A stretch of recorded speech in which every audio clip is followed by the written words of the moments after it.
Shall we start? Yeah.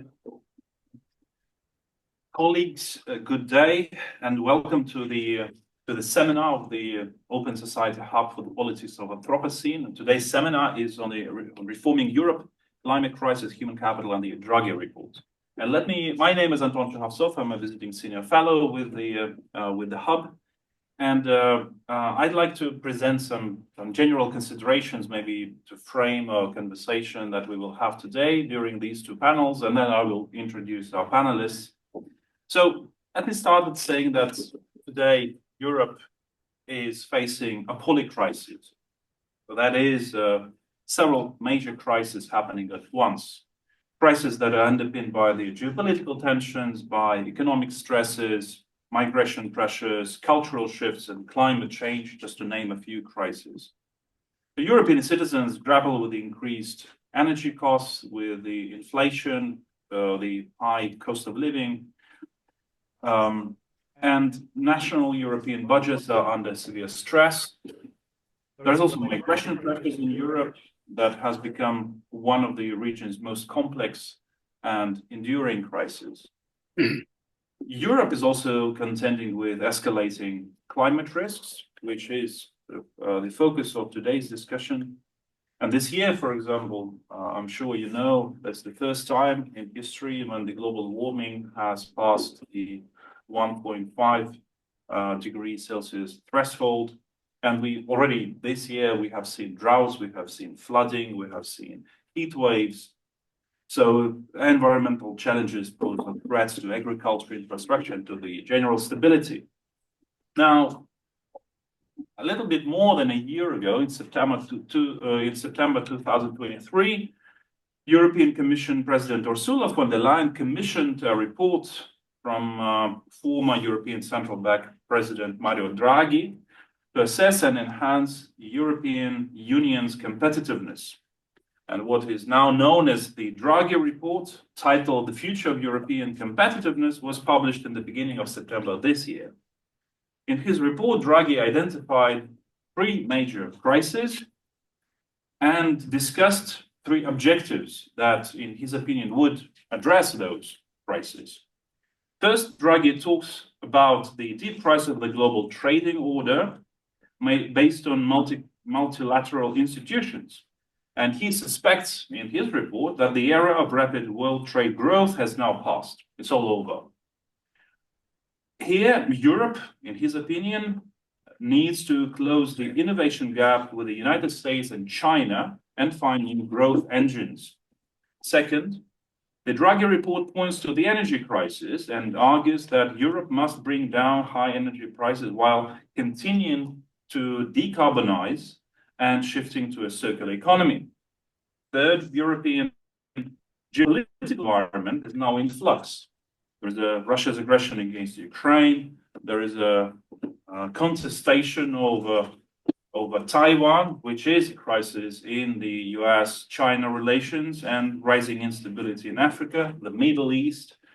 Europe can no longer enjoy separation of economic policy from security considerations.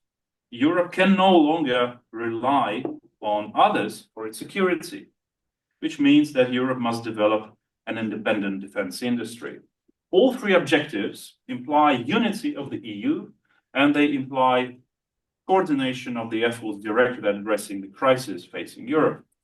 No less importantly, the Draghi report emphasizes the need for substantial investment, estimating that the EU requires an additional 700, 500 to 800 billion annually to remain competitive.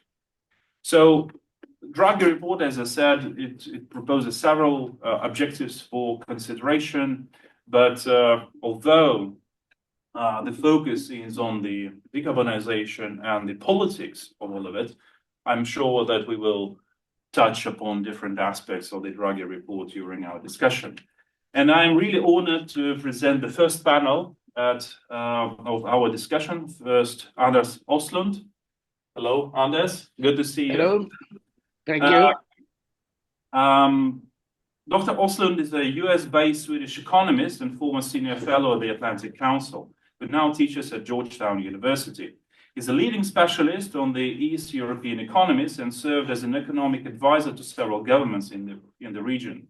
Dr. Olsen has published widely and is the author of 15 books, most recently Russia's Crony Capitalism, the path from market economy to kleptocracy. Welcome, Anders, online. Now, Alexander Etkin, our very own head of the Open Society Hub for the Politics of Anthropocene. Alexander is a cultural scientist and historian. He previously taught at the European University Institute in Florence, the University of Cambridge, and the European University in St. Petersburg. Professor Etkin published 6 books on European intellectual history, empires and decolonization, and various aspects of Russian history. His most recent book is Russia Against Modernity. And last but not least, Wester van Gaal. Van Gaal is a Dutch journalist with a focus on the green economy. He's a regular contributor to EU Observer, an online news outlet reporting on the EU, and a climate economy journalist for the Dutch website The Correspondent. Previously, he was the editor-in-chief of Vice's science-based website Motherboard, and Van Gaal has written dozens of articles on various aspects of climate change, climate activism, as well as economic and financial aspects of the energy transition. So let me start with Anders and ask, so what is your take on the Draghi Report, especially on the sort of economic side of decarbonization and how Europe can still manage to be competitive and at the same time to continue with decarbonization? Thank you very much for your invitation and the pleasure to participate in this way in your seminar. First of all, I would like to say that I think that the Draghi Report is very important, and I think that it will. I hope that it will really start a serious discussion. This doesn't mean that I agree with everything on it. I will clarify what I don't agree with, but I would emphasize one thing: growth crisis. Europe has a growth crisis. Let me just give a few elementary facts. Draghi emphasizes that the US GDP in current dollars is 1/4 of the world GDP. It was the same in 1980. The US share of the global economy is not declining, but Europe is.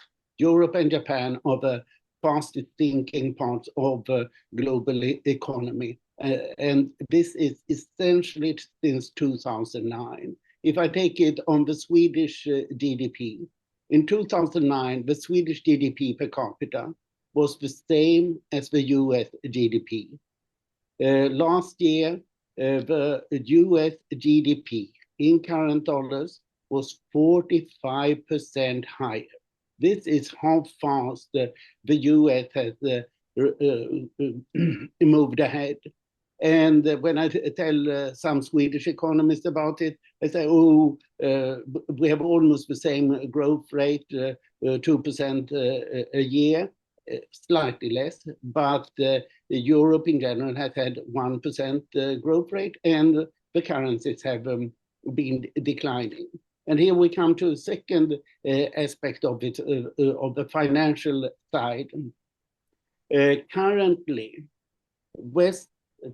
foreign investment in US bonds and stocks, all kinds of securities, is $27 trillion, which is as much as US GDP.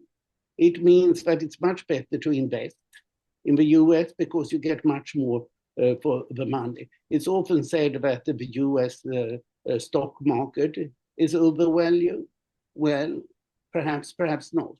The price per earnings in the US, the PE, is 25, while in Europe is 15. That means that stocks in the US are worth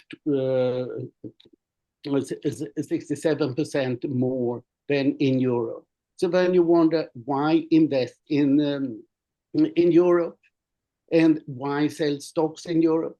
So we're now seeing that, which Draghi points out, that 30% of the new startups and the high-tech companies. They sell their stocks, they do their initial private offerings, public offerings in the US and not in Europe. And how does this come about? Well, there are many reasons. One is what Draghi very rightly emphasizes. Europe needs to complete the single market. What has happened in the last 2 decades in particular, it is that the single market becomes ever less single because each country establishes more and more standards of its own. Ask a car company, do you sell the same car in each country? No, each country has some special rules for which they have to adjust. And this means that the market doesn't expand, but it declines. And well, hopefully this new digital market will increase it a bit, but what has been most divided has been the services and digital markets. And here, Draghi is very good. He emphasizes that this has to be standardized. And in the previous Letta report, Letta's big idea was that one country standard should be allowed in all European EU countries. This is probably where we have to go, but the European market has to be unified because what Draghi very rightly points out, it is that it's very difficult to scale up in Europe. Most of the European companies, the big companies, are very old, and many of the US companies, the biggest ones, are very new. If you take Alphabet or NVIDIA, which are now leading companies here, they and in the world, they didn't exist slightly more than 3 decades ago. So all this is very important, unify a single market and make it functioning. And of course, Draghi is very right in emphasizing the capital market, where I think that he is wrong. It is what you mentioned here, the emphasis on investment. He wants to increase investment by 5% of GDP. The shocking thing is that the US invests much less than Europe. What is happening is that it's the big private companies that are investing much more. Financial Times recently mentioned that the US private sector is investing 50 times more in artificial intelligence than the European than Europe does. And this is the problem, not the total investment volume, which is, if anything, too much in Europe. If I take the example from Sweden, Sweden has 5% of GDP more total investment than the US. Of course, the infrastructure in the US is quite bad. But if we are discussing economic growth, that is not as important as it's often being made out. What is serious is that Europe is lagging behind in terms of innovation and technology. And here, Draghi is quite good, but it shows that there are companies that do these innovations, and that there are venture capitalists. So it's the scaling up, as I already mentioned, that he emphasizes that doesn't function in Europe. And the scaling up is in several levels. One, as I mentioned, the market is not big or unified enough.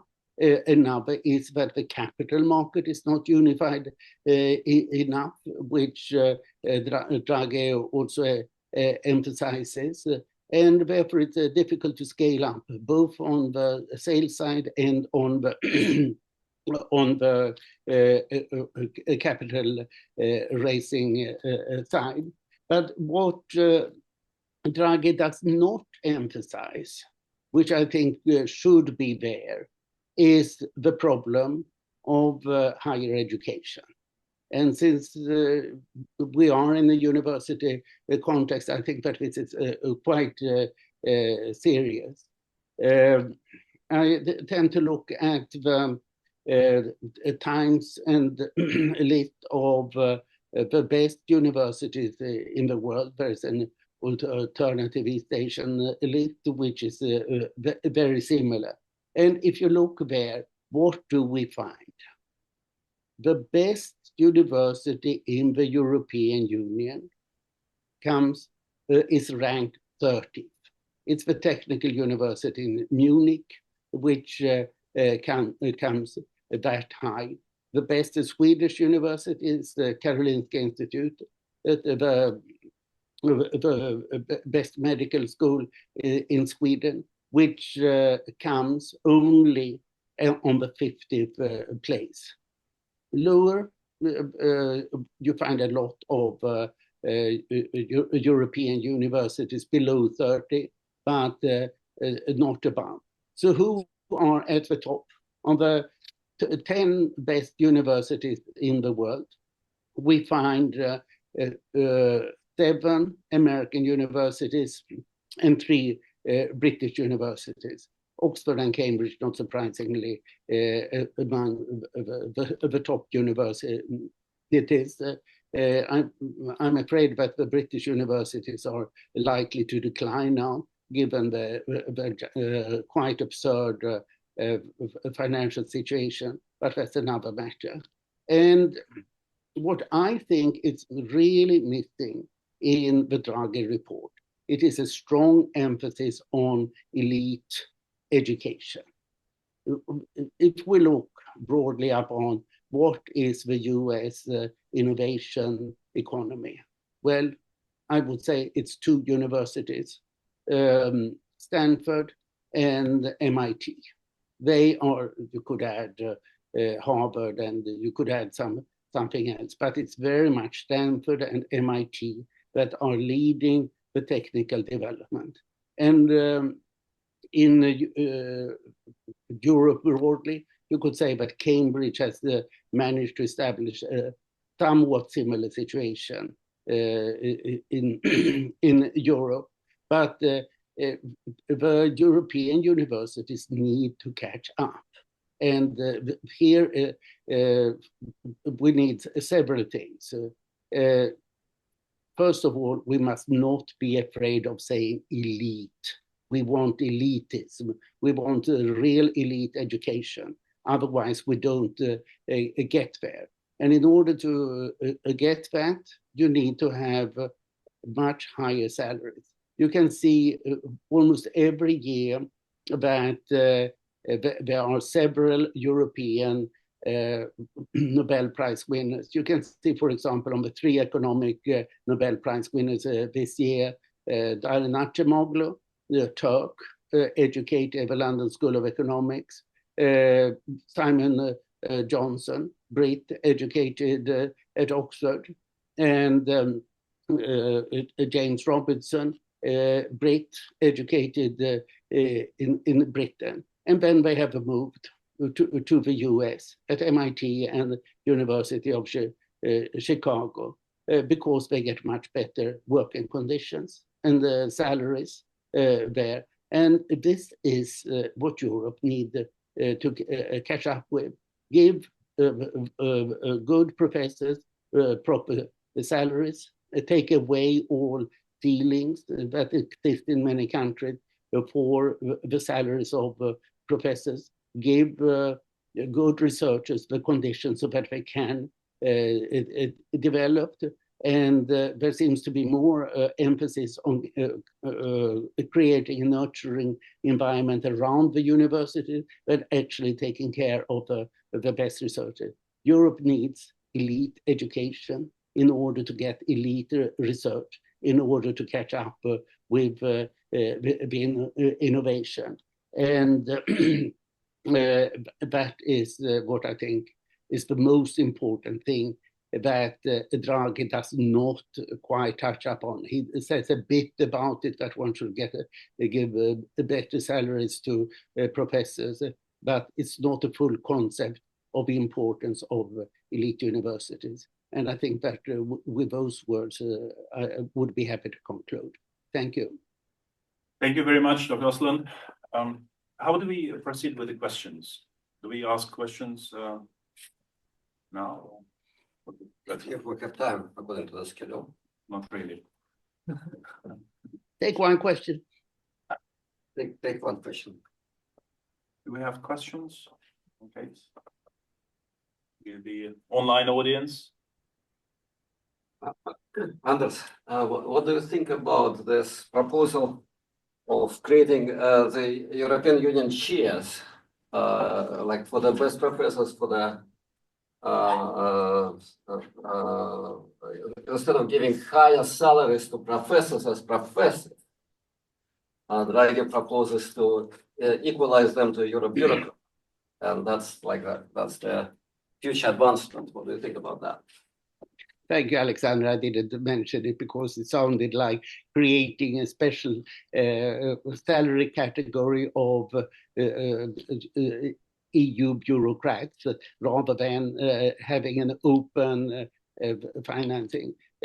When in Sweden, all of a sudden, they individualized the salaries for professors in the late 80s.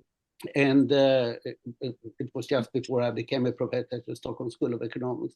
And all of a sudden, professors who had the same salary before, one had twice as high a salary as another professor.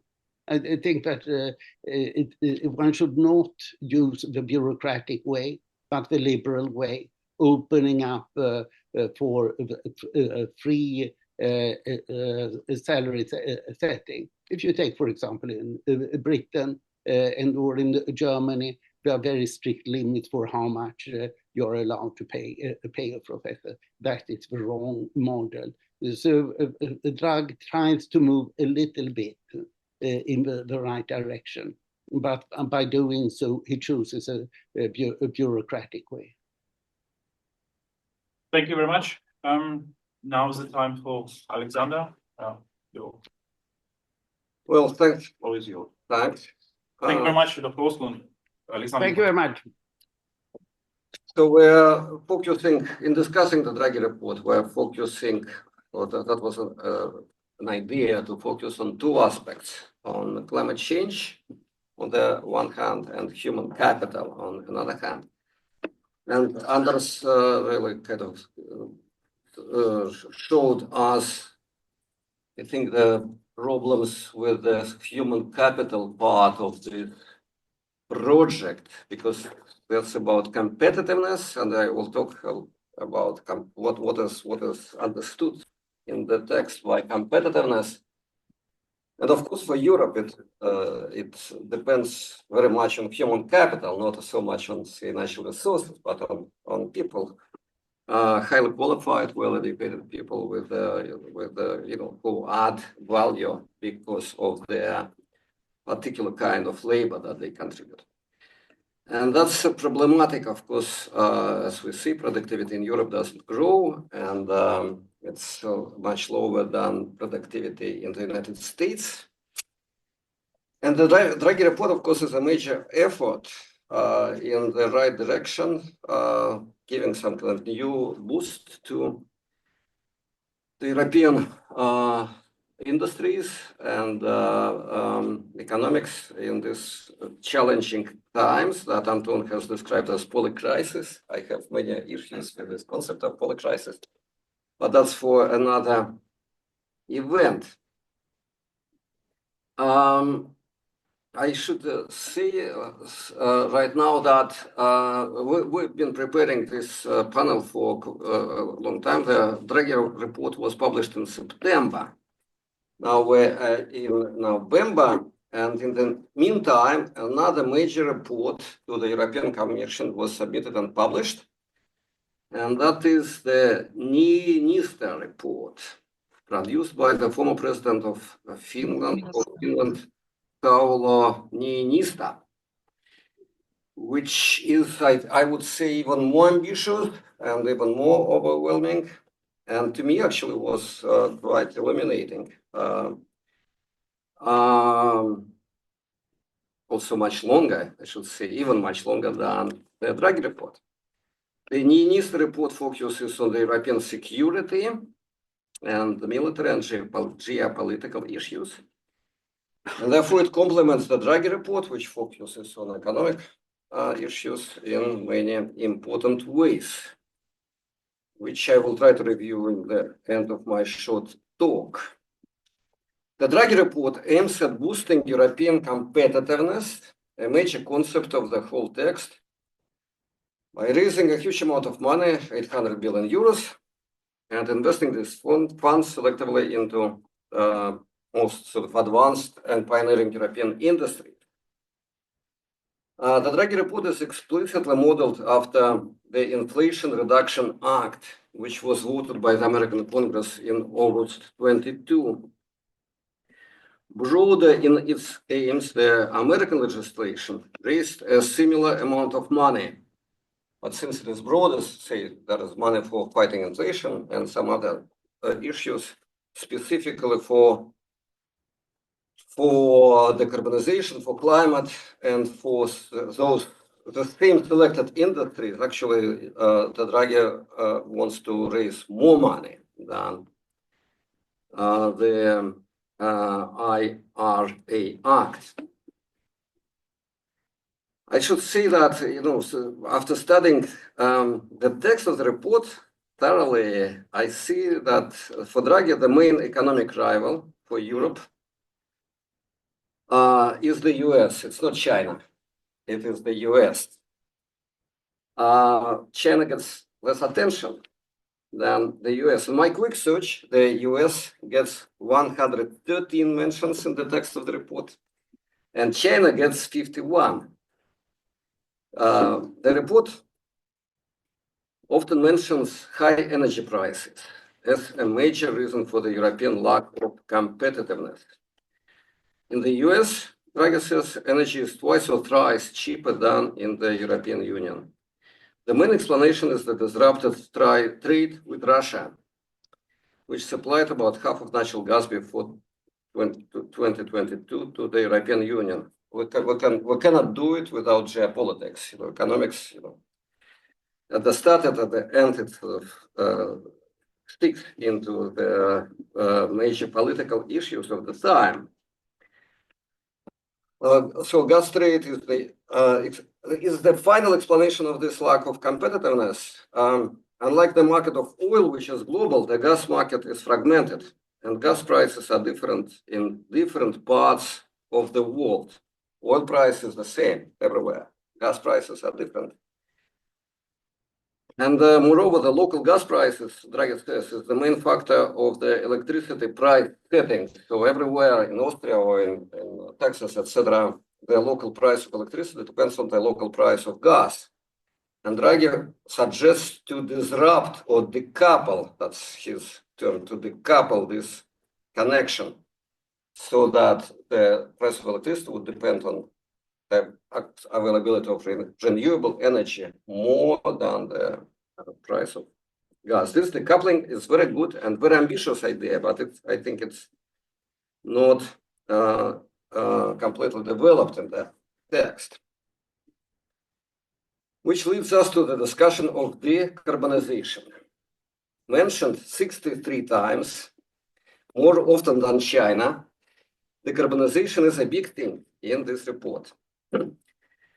Decarbonization could be an opportunity for Europe, quote unquote, says Draghi.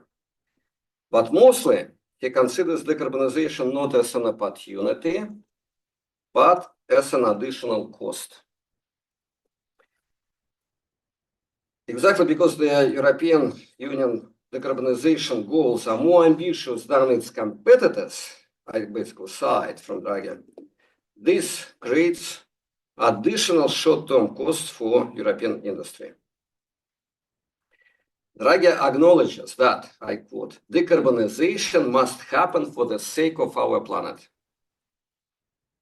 But also he says that we in Europe, we also need to see decarbonization as a source of growth. But growth is difficult. And the discussion of many reasons why growth is difficult helps the reader to forget about the main argument that we need decarbonization for the sake of the planet. Obviously, growth is secondary to survival. Like if we don't survive, there is no way to grow, right? Nobody would grow.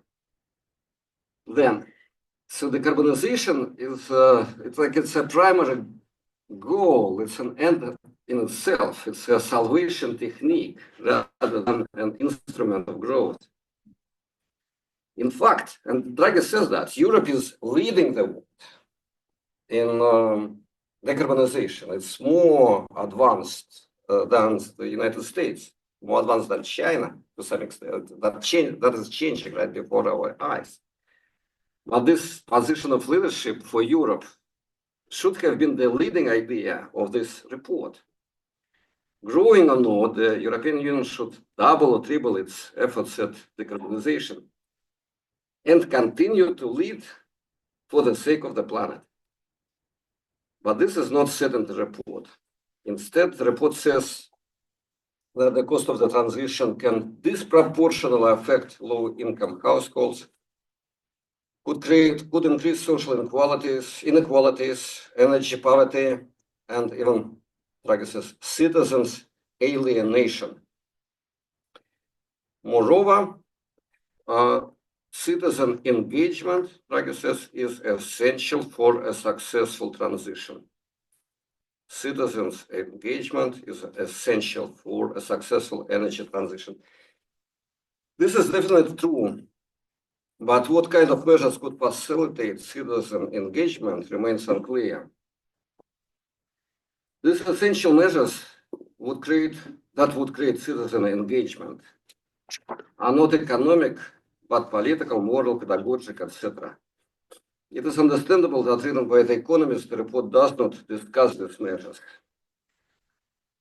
What is less understandable, I think, is that the very text of the report shows a certain lack of citizen engagement of its authors in the issues of climate and survival. Current events are unprecedented, says the report. But, and so, this polar crisis is unprecedented, and Draghi says that. But there is a historical analogy still throughout the whole text of the report. And this precedent is also of American origin. The main historical analogy for the proposed reform, for the whole substance of the report, is the Marshall Plan. A highly successful project of European reconstruction after the Second World War. Ambitiously, the report says that the proposed investment that Anders mentioned, 5% of the total European GDP per annum, would be larger, even larger, than what was spent by the Marshall Plan in 1948-51. It was 1-2% of the involved countries' GDP per year. So the current project, which aims at competing with the US by using the European money, is compared to the Marshall Plan that was financed by the American money, by the US, and aimed at the post-war reconstructing Europe. Irony of this comparison somehow eludes the authors. Devised by General George Marshall, this plan was, of course, inseparable from the end of the war, from the post-war. It's impossible to imagine this kind of American generosity without the preceding war in Europe. In contrast, the Draghi report mostly skips the Russo-Ukrainian war, probably because the European Union is not a part of it officially. it would be wrong to interpret the analogy with the Marshall Plan as an implicit recognition of the relevance of the Russo-Ukrainian war for the European economy. It could be written this way, this analogy, but I think it would be a wrong reading, because the Draghi Plan of 2024 is really very different from the Marshall Plan of 1948. The report says that the energy landscape has changed irreversibly with the Russian invasion of Ukraine and the resulting loss of pipeline natural gas. This source of relatively cheap energy has now disappeared at huge cost of Europe. The EU has lost more than a year of GDP growth and of course. But of course, after reading dozens of pages about the lack of growth, you're not impressed by the loss of a year of this GDP growth, because there is you're convinced the growth is not enough. Otherwise, apart from growth and the Russian gas, the report does not mention the wars in Eastern Europe and in the Middle East, though both are very close to the EU and threaten its immediate interests. In this report, the loss of cheap Russian energy and the rise of gas prices is the only outcome of the biggest war in Europe since 1945. This is unfortunate, I think. Not only for moral reasons, but because one feels a lack of political imagination, a lack of kind of contact with political reality in this mission. The Ukrainian problem is a European problem. Immediately after the start of the Russian invasion in February 22, Ukraine applied for accession to the European Union. In June 22, all bodies of the European Union, the Commission, the Council, and the Parliament agreed to give Ukraine the candidate status. Accession negotiations officially opened in June 24, and though we don't know when Ukraine will actually join the Union, it is firmly, like undisputably, a candidate to accession. Seeing Ukraine in the European Union would have seriously changed the whole calculus of the Draghi Report. Many, if not all, the chapters would have to be revised. For better or worse, supply chains would look very different if Ukraine is within the Union. Deficit of rare metals would be much relieved, as well as the deficit of technical skills. Finally, the central concern of the report, slow economic growth in the European Union, would be very different when if its territory, the territory of the Union, would suddenly grow by 15%, and this would be a destroyed land that would actually grow its economic output with the reconstruction would grow very, very quickly. We saw the precedents of that. Granted, Ukraine is still not in the EU, but Draghi talks about the future. Post-war periods are usually the time of economic expansion, and there is reason to think that it would be different this time. I find it both surprising and disappointing that the Draghi Report does not discuss, in fact, does not even mention, not even one time, the Ukrainian accession.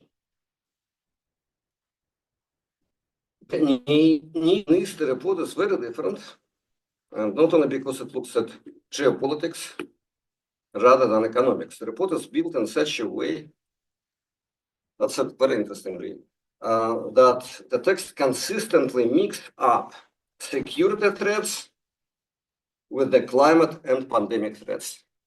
All these diverse threats, floods and hurricanes and wars, they just are mentioned within the same paragraphs.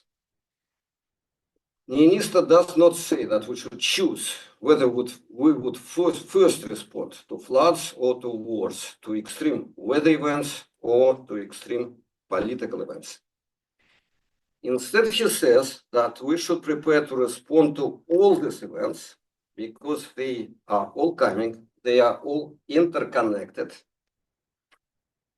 And preparedness is the key concept of the new NIST report.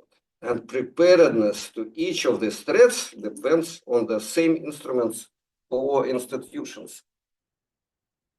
The same practices basically would prepare Europe to pandemics, or to war, or to climate catastrophes. Moreover, NIST explicitly raises the issue of political imagination. His report says that we must learn from our gaps and failures at the onset of both the COVID-19 pandemic and Russia's attack on Ukraine. The warning signs were there in both cases, the report says. But there was also, I quote, a reluctance to genuinely contemplate that something so unimaginable could become reality. Even though history offers ample examples, there was a reluctance to genuinely recognize and think and contemplate that these imaginable events, such as COVID pandemics or the war in Ukraine, would become reality. End of quote. The future will be different from the present, as it always has been. In the time of crisis, any attempt at predicting or defining the future needs this faculty of political imagination, an ability to recognize that something unimaginable today will become reality tomorrow. Thank you very much, Alexander, and also for keeping on the schedule. I didn't expect that. Exactly. Vesta, the floor is yours. Yes, thank you. I prepared a few slides, I think, as the only one. But so I'll mostly be talking about how the Draghi report refracts through the political system, essentially, in Europe. I think what works in a 400-page document doesn't necessarily work as a blueprint for politics. So Draghi, he combines two very complicated things, right? So competitiveness on the one side, decarbonization on the other. They can both feed into each other. As he says here, decarbonization of the energy system is an opportunity. How do I do? Oh, okay, yeah.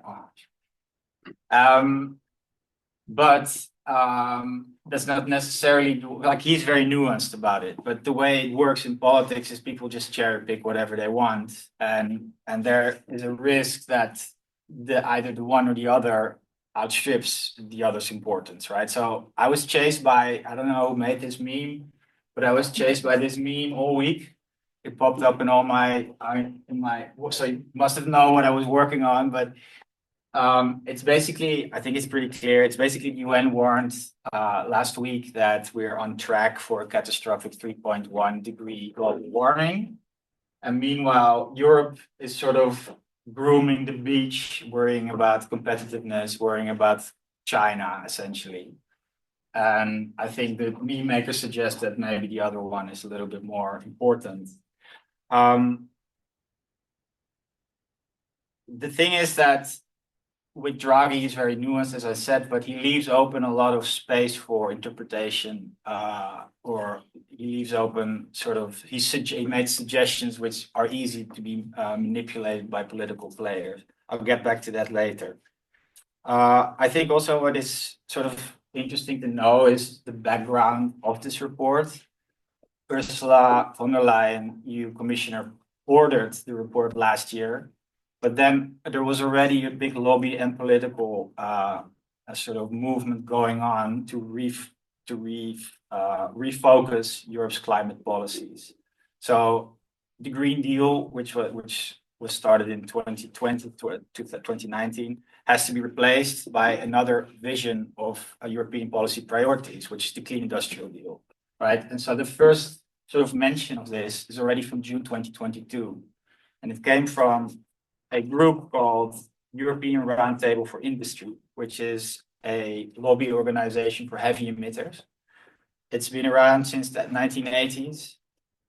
And essentially what they wanted was that the focus on social and the focus on environmental regulations would be replaced by a deepening of the single market, which is one of the main proposals of both Enrico Letta report and also Draghi. Cheap energy, which was logical because at that time there was the energy crisis going on, and then competitiveness. Like, I think I had a sort of, well, let me see. Oh no, this is, I think, an older version. Anyway, it doesn't matter. So they were already mentioning the words competitiveness. They were speaking in the same language we see today as well. This culminated in the Antwerp Declaration, which is broadly signed also by political parties, also by the wind, electronics, electricity companies. So broad support all around. You know, everybody likes competitiveness. Low prices are good for innovation, are good for the transition. But the social and the sort of environmental regulations were deprioritized a little bit. And then Draghi was asked to sort of write it all out in detail, to have a sort of a blueprint for the next 5 years of the next commission. And also to, I think, build consensus across the parties, because everybody respects Draghi. If he says there's a crisis going on, everybody's going to listen, which is why the Greens were very enthusiastic with his report as well, even though he says relations are a burden. So just to show how this has already influenced the way everybody is speaking across the aisles of politics, basically. These are the new commissioners, 2 of them, who are responsible for rolling out basically the competition, the industrial policy, climate policy, and Teresa Ribera, she's the minister for ecology in Spain. She's a socialist. When she was put forward by von der Leyen, her own party rebelled against her, because they said, listen, this lady, she's going to pull our business and industrial policy much too far to the left. But if you now see how she, extreme left even, by the way, they describe her as extreme. But if you now see the languages she used, she sent this to Parliament because there are hearings this week. They just wanted to know what she's going to do. It's very much in the language of Draghi, right? So I don't think anybody has to worry at this point that she's going to go a different direction. There's a political reason for this. It's not in anybody's interest to rock the boat too much. Everybody wants their commissioner to go in, and this might change in the future because, as I said, the social elements are very weak in both the Clean Industrial Deal, which is sort of a subset of the Draghi Report, as proposed by Ursula von der Leyen. There's a couple of other risks, I think, associated with the way Draghi has been positioned as a blueprint. I mean, he is, again, very detailed and very nuanced, but it's very easy for politicians to cherry pick what they like out of it. So, by the way, we've already seen a delay in deforestation regulations, a reversal of the combustion engine regulation, which we're no longer allowed to use sort of combustion engine cars from 2035 onwards, or sell, I mean. But what Draghi does in his report, he's very nuanced about it, but he says the EU's sustainability reporting is a major source of regulatory burden. And then he goes on and he lists all basically the biggest green regulations done under the last commission. And he says about this is no endorsement that we should roll them back. He says we should ease the burden for smaller and medium-sized enterprises. But if you see how this is played and used through the politics, it's just to use it as a sort of an argument to just roll back whatever we don't like, right? And if you look at the political forces which are now dominant, this is a major risk, essentially, for whatever has been achieved in the last during the last commission. The left and the green is very weak. and the EPP has, so that's the center party, which is also Ursula von der Leyen's party. They've shown that they're okay with working with the far right on this as well. So there's a risk there. There's another thing with the report. He omits talking about the fiscal and monetary dimensions of his proposal. So the Green Deal was a success because, and the COVID sort of response was a success because everybody worked together, right? Governments worked together. We borrowed a lot of money. It was paid for by the ECB, and we developed a reconstruction fund to start a lot of green projects across Europe. That's not possible right now. Yet, Draghi, the industrial deal is supposed to be the successor of the Green Deal. Draghi says it might cost us 800 billion a year, but he doesn't really say anything about how to fund it, right? So he proposes this the single market union, which is politically infeasible because Ursula von der Leyen's own party doesn't want it. And he proposes a competition fund, which is basically a reconstruction fund or a second thing, follow-up fund of this. This is also politically not feasible. So you leave a lot of room for like, okay, so how are we going to do this, right? How are we going to pay for this? And instead, what is happening is that, for example, the German finance minister is using the lack of funds, the lack of finance, sort of the crisis essentially, as a pretext to extend or push back green regulation as well. So by not saying anything about it, or by sort of not having a suggestion for how we could use the powers of the ECB, or how we could use investment as a tool to make money instead of that it costs money, he leaves it to the Austerians, he leaves it to sort of politics for us to fight it over. And that's, I think, also a little bit of a shame, because he's also the former president of the ECB, so I'm sure he has some great ideas about it. I just wanted to mention one part here, because I do agree that just simply increasing the amount of investment doesn't necessarily lead to us being more competitive. But that's, again, a risk to try and do the decarbonization and competition in one go, right? Because, like, for example, if you want to electrify industry, prices will have to go lower.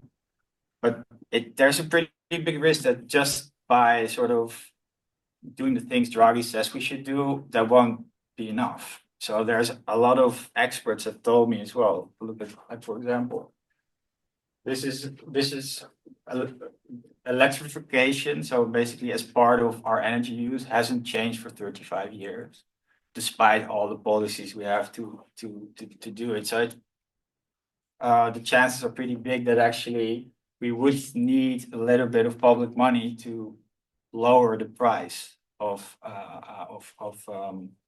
electricity. For example, this is a little bit unclear, but this is the cost per kilowatt of hour, which is now 17 cents.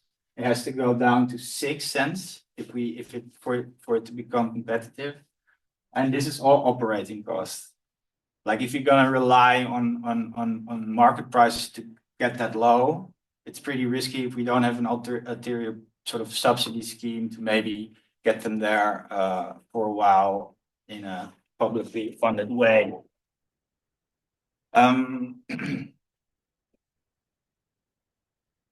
Yeah, so what Draghi suffers from a little bit as well is that it's very difficult for his main policy suggestions to gain political traction, because the Commission is very secretive about, for example, its major sources of funding. For example, the 728 billion reconstruction fund, it's almost impossible to find out where the money went, who benefited, which makes it also very difficult for the Commission to say, hey, this is a success, actually, So they can't sell their own projects because they're hiding it behind. Sorry, I need a little drink here.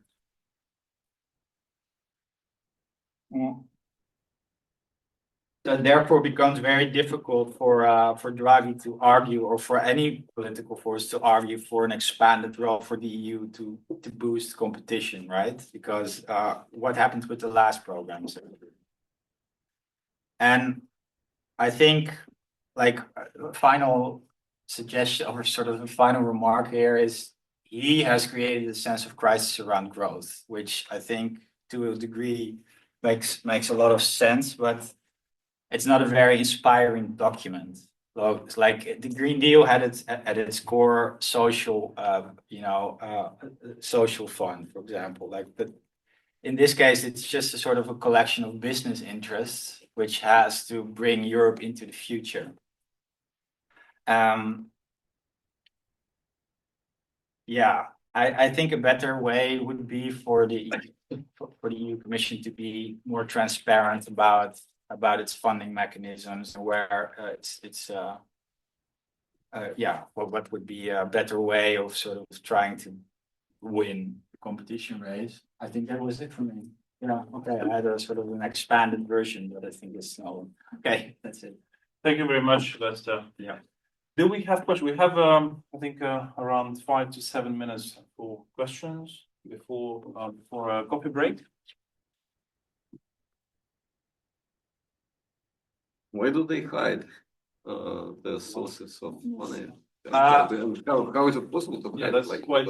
Yeah, it's because member states don't want too much scrutiny, essentially, and it's also often the businesses don't want a lot of scrutiny. But we spending 728 billion. It's very weird that we do not know where the money is going, right? This is really surprising because the EU is, obsessed with transparency. It's and obsessed in rhetoric, but in practice, no. Yeah, it's a major problem. And it's also that it's extended across all funding mechanisms they have. It's even the fiscal negotiations, which are leading to tens of billions of euros of spending cuts now in Germany, but also in France. They're also black box. So nobody knows why essentially we need to we need those spending cuts, or nobody knows what's being done with the money. So fiscal expenditure is the basis of democracy, right? And just hiding it from public scrutiny doesn't do the European project any good. And it makes it very difficult to argue for a new fund, for example. This is almost exactly the money that Draghi says that the EU would need to remain competitive. next time. Yeah. So who benefits? Answer that question, and then it might be more popular politically. But this is under the scrutiny of the European Parliament, right? That's the issue. Basically, the Parliament monitors fiscal expenses. Yeah, but they're not. Yeah, I mean, it's proof is in the pudding. Nobody knows where the RRF money is going to. It's a major problem. It's also, by the way, said by I think I included the EU Court of Auditors rule that this is the case as well. Yeah. Do we have questions? Maybe from the online? Akash? I don't see. I have a question. To Lester, to you. Alisa mentioned this lack of political imagination in the Draghi Report. Would you agree with that? Well, that's what I sort of referenced, and I think with that it's a collection of business interests as opposed to a actual European vision, and that's okay because it's a policy paper, but it's now dominating politics so much that I think Europe doesn't really have an enticing answer to go into the future, or to have a sort of new phase of industrial policy. It's very unclear what it's going to be, who's going to fund it, which technologies are the most attractive options for us. Well, there's quite a bit of research available there, but it's all very much, okay, we'll leave it to the businesses and industries to figure it out. And yeah, I'm not sure that's such a good idea if you're a democracy and have to get people to believe in the project.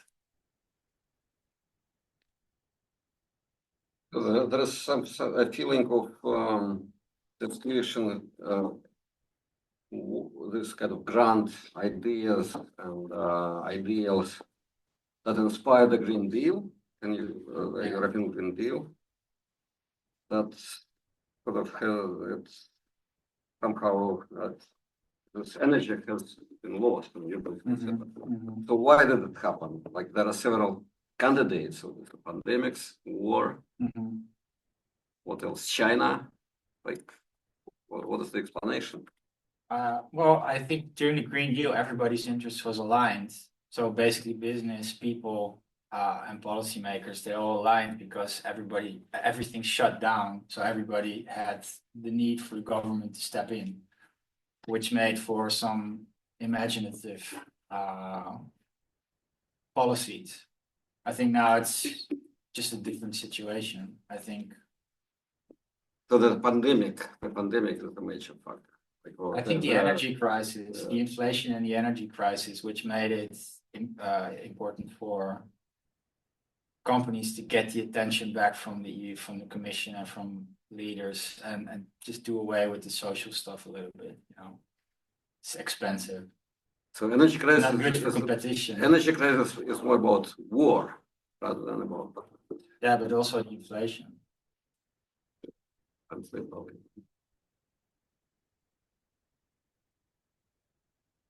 Good. If we don't have any further questions at the moment, because we will have a general discussion at the end of the seminar. Think of the questions that you would like to ask. Then we'll have a coffee break until 4:50. Yeah. So Yes. see you in 15 minutes. Okay. In 15 minutes. Yeah. Weeks.